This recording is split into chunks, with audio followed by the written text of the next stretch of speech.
കണ്ണുടയ വള്ളലാരുടെ ഒഴിവിലൊടുക്കം 4-ാം അധ്യായത്തിലെ മറ്റൊരു വെൺപായിലേക്ക് നാം പ്രവേശിക്കുന്നു. തന്നെത്തൻ കാരണങ്ങൾ കണ്ടൊരറിവേ നീ, ഈ വിധം നിന്നകത്ത് ഒന്നായി നിന്നൊളികാട്ടി നിൽക്കും അറിവ് ഈ ഞാൻ, നിന്നെ നീ കാണവേ അന്യം നിന്നതുപോലെ മായും അഖിലം. കാണാതെ ശങ്കിച്ച് നീ എന്നെ തേടരുതേ, നിമഗ്ന ഹിമമാഴി ആഴിക്കുള്ളുപോൽ മായും നീ. അതായത് മഹാസമുദ്രത്തിൽ ഒരു മഞ്ഞുകട്ട വന്ന് പെട്ടാൽ എന്താണ് സംഭവിക്കുക? ആ മഞ്ഞുകട്ട സമുദ്രത്തിൽ ലയിച്ച് ഇല്ലാതായിത്തീരും. അതേപോലെ അല്ലയോ സാധക, നീ ജീവബോധ അറിവ് മാറി അരുൾ ബോധം കൊണ്ട് നീ നിറയും. അപ്പോൾ ഗുരുവും ശിഷ്യനുമെന്ന ദ്വൈതമില്ല. അവിടെ ഗുരു മാത്രമേ ഉള്ളൂ, അഥവാ നീ മാത്രമേ ഉള്ളൂ. അവിടെ ഗുരുവുമില്ല, നീ മാത്രമേ ഉള്ളൂ. അങ്ങനെ നീ മാത്രമായി നീ ശേഷിക്കുന്ന ആ അറിവിനെ അറിയുക. നീയായിരിക്കുന്ന ആ അറിവിനെ അറിയുക. ഇതാണ് കണ്ണുടയ വള്ളലാർ പറയുന്നത്. നോക്കൂ, തന്നെത്തൻ കാരണങ്ങൾ കൊണ്ടൊരറിവേ നീ. നമ്മുടെ ജീവബോധ അറിവെന്ന് പറയുന്നത് എന്തുകൊണ്ടാണ്? അന്ധഃകരണങ്ങൾ കൊണ്ട് കണ്ട അറിവാണ് നമ്മൾ. അത് ബാഹ്യ അറിവാണ്.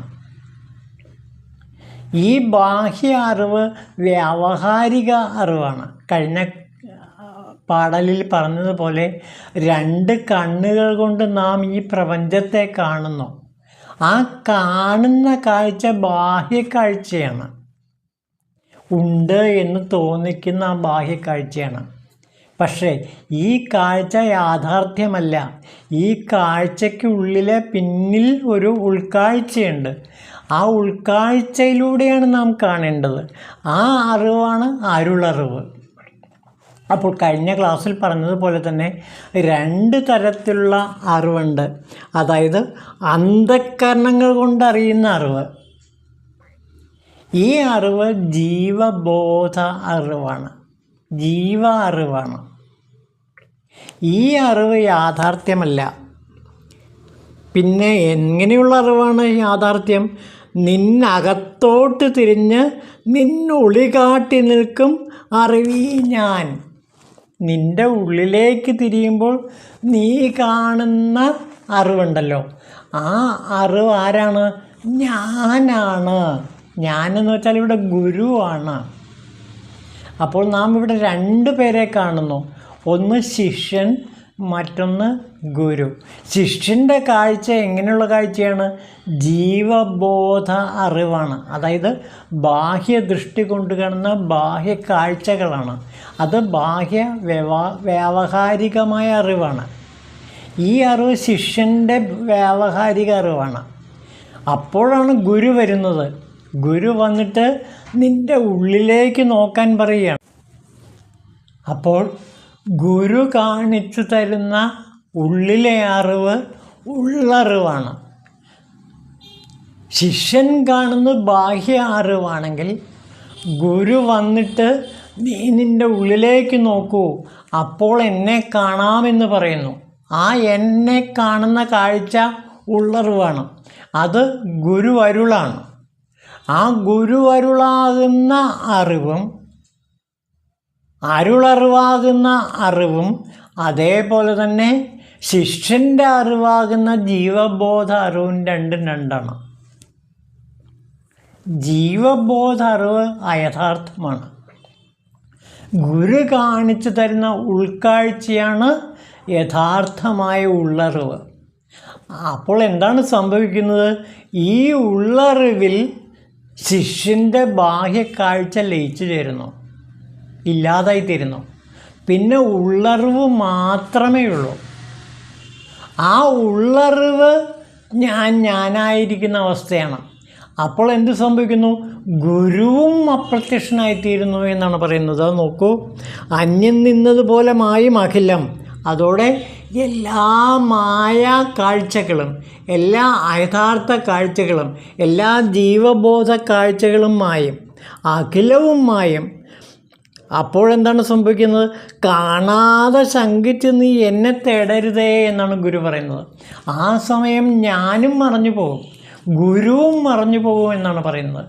ഗുരുവും ഇല്ലാതായിത്തീരും, ഗുരുവും മറഞ്ഞു പോകും. ആ ഗുരു എവിടെ ലയിക്കുന്നു? സാക്ഷാൽ ഉള്ളറിവിൽ ലയിക്കുന്നു. ഗുരു തന്നെ ആരാണ്? ഉള്ളറിവാണ്. അപ്പോൾ പിന്നെ എന്ത് മാത്രമേ ബാക്കിയുള്ളൂ?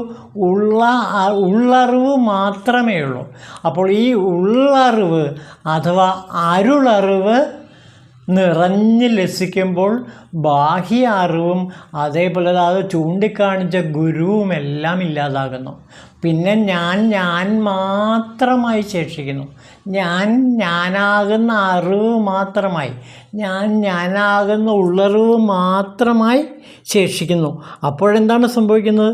നിമഗ്ന ഹിമമാങ്ങ ആഴിക്കുള്ള പോൽ മായും നീ. പിന്നെ നീയും മാഞ്ഞു പോകും.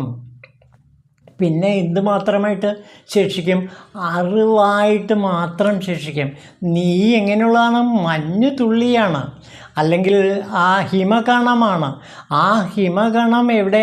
ആഴിക്കുള്ളിൽ ചെന്ന് വീഴുമ്പോൾ ആ ഹിമകണവും ആഴിയിലെ ഒരു തുള്ളിയായി അതിൽ ലയിച്ച് ചേരും. പിന്നെ ആര് മാത്രമേ ഉള്ളൂ? ആഴി മാത്രമേ ഉള്ളൂ. അതായത് അവിടെ ആഴി മാത്രമേ ഉള്ളൂ എന്ന് പറയുമ്പോൾ അവിടെ എന്ത് മാത്രമേ ഉള്ളൂ? അറിവ് മാത്രമേ ഉള്ളൂ. ഉള്ള അറിവ്, ഉള്ളിലുള്ള ആ ഉള്ളറിവ് മാത്രമേ ഉള്ളൂ. അതായത് അരുൾബോധ അറിവ് മാത്രമേ ഉള്ളൂ.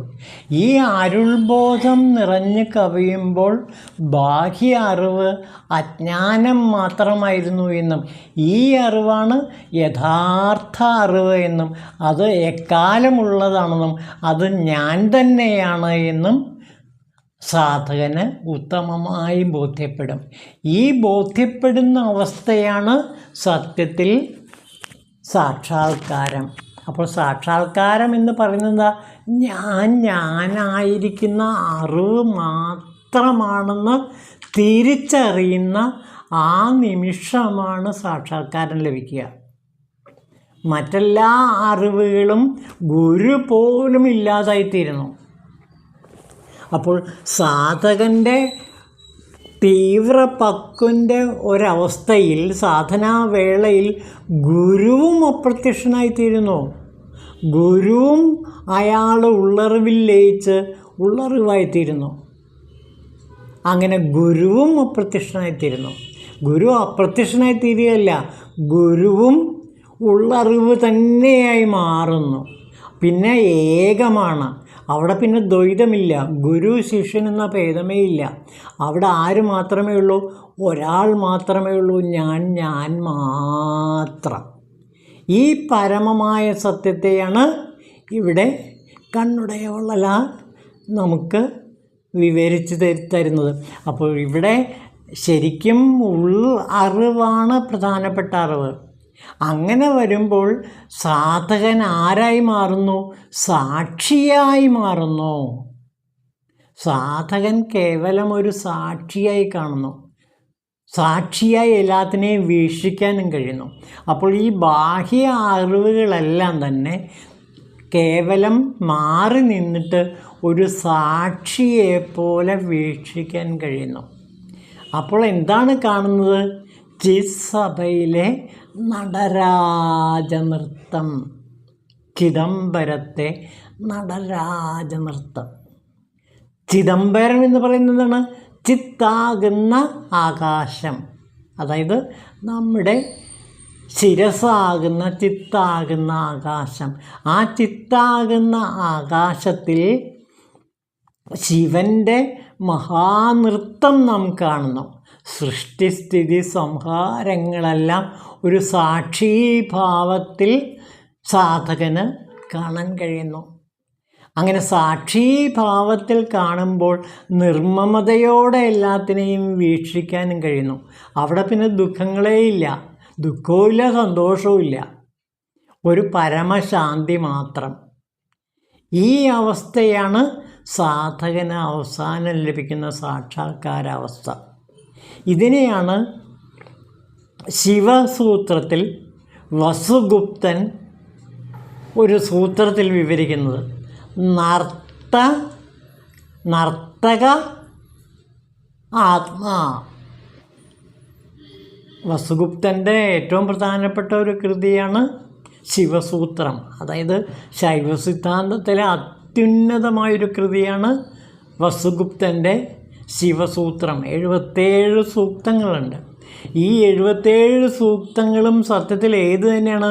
കണ്ണുടയ വള്ളലാട് ഒഴിവിലൊടുക്കത്തിലെ അതേ ആശയത്തെ തന്നെയാണ് വസുഗുപ്തൻ ഈ ശൈവ സിദ്ധാന്ത കൃതിയായ കാശ്മീര ശൈവിസമാകുന്ന ഈ ത്രിക സിദ്ധാന്തത്തിൽ നമ്മുടെ മുമ്പിൽ അവതരിപ്പിക്കുന്നത്.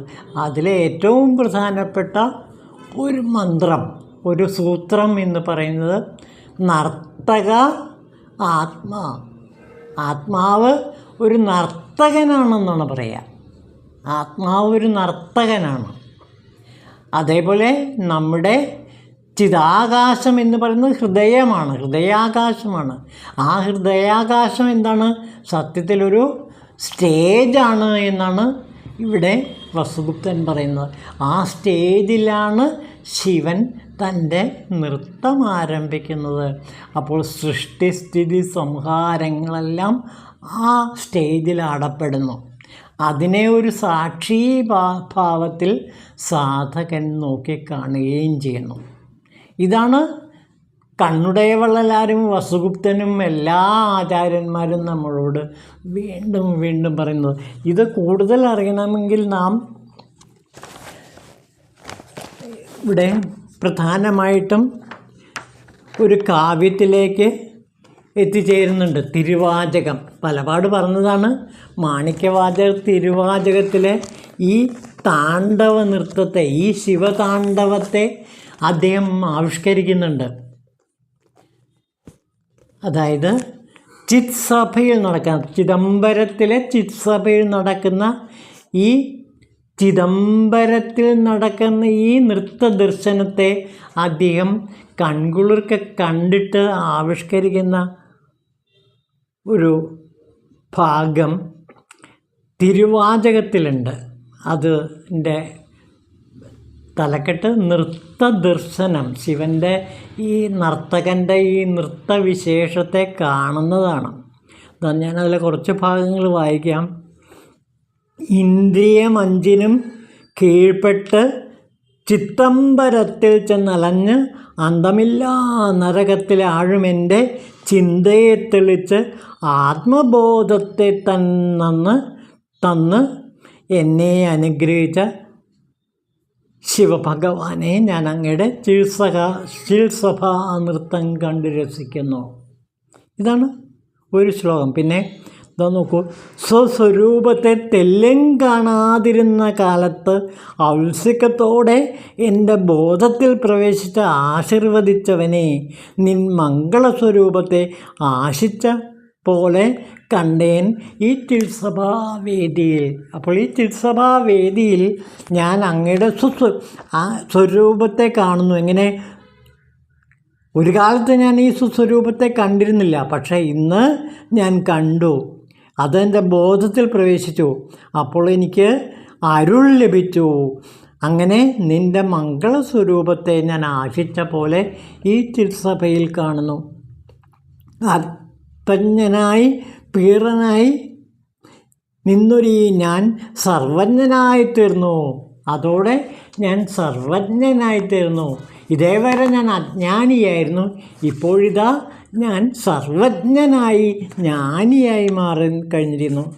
എന്നിട്ട് 1000 ആശയ്ക്കുള്ളിൽ വീണ് ഞാൻ അജ്ഞനായി കർമ്മങ്ങൾ ചെയ്യുവിൻ ഭവിഷ്യത്തൊട്ട് അറിയാതെ പാഴായവരെന്നെ നീ ആനന്ദത്തെ ചൊരിഞ്ഞ് നിന്നെ വാനോർവണം കാഴ്ച ചിൽസഭതനിൽ കണ്ടേൻ. അങ്ങനെ 1000 ആശയ്ക്കുള്ളിൽ വീണ് ഞാൻ അജ്ഞനായി കഴിയുകയായിരുന്നു.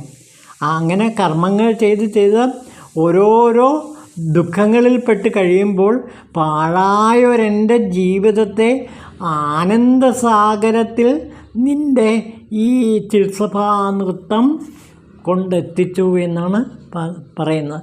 ഭൂതങ്ങൾ അഞ്ചും ഇന്ദ്രിയങ്ങളായി വിഷയഭേദങ്ങളായി ഭവിച്ചും മറ്റീരപ്പോനെ ദുഃഖങ്ങൾ മാറ്റി ചെയ്യാൻ ഞാനാ ശാസ്ത്രങ്ങൾ വാഴ്ത്തും ജ്യോതിയെ നിന്നെ കൂപ്പിക്കണ്ട് ഞാൻ ചിത്സഭയിൽ നിൻ്റെ ആനന്ദ നൃത്തം ഞാൻ കാണുന്നു. അപ്പോൾ ഇവിടെ ശിവൻ്റെ ആനന്ദ നൃത്തമാണ് ഈ ചിത്സഭയിൽ മാണിക്യവാചകർ കാണുന്നത്. അപ്പോൾ ശിവൻ്റെ ആനന്ദ നൃത്തം കൺകുളിർക്കെ കണ്ടിട്ട് അതിനെ വർണ്ണിക്കുകയാണ് തിരുവാചകത്തിൽ ഇവിടെ മാണിക്യവാചകർ ചെയ്യുന്നത്. അപ്പോൾ അജ്ഞാനത്തെ മുഴുവനും ഇല്ലാതാക്കി ജ്ഞാനസൂര്യൻ എന്നിൽ പ്രകാശിക്കുന്നു. അങ്ങനെ എന്നിൽ സ്വസ്വരൂപം തെളിഞ്ഞ് പ്രകാശിച്ചു. തന്നെത്തൻ കാരണങ്ങൾ കണ്ടൊരറിവേ നീ ഈ വിധം നിന്നകത്തൊന്നായി നിന്ന് ഒളികാട്ടി നിൽക്കും അറിവീ ഞാൻ നിന്നെ നീ കാണവേ അന്യം നിന്നതുപോലെ മായുമഖിലം കാണാതെ ശങ്കിച്ചു നീ എന്നെ തേടരുതേ നിമഗ്ന ഹിമ ആഴിക്കുള്ളുപോൽ മായും നീ. അപ്പോൾ മഹാസാഗരത്തിൽ മഹാജ്ഞാനത്തിൽ നീ ലയിച്ച് ഒന്നായി തീരുന്നു. ഇവിടെ ഏകം മാത്രമേ ഉള്ളൂ. ഈ ഏകമായ അദ്വൈത ഭൂമിയിലേക്കാണ് ഇവിടെ കണ്ണുടയ വള്ളലാർ നമ്മെ കൂട്ടിക്കൊണ്ടു പോകുന്നത്. ഓം ശിവായ നമഃ.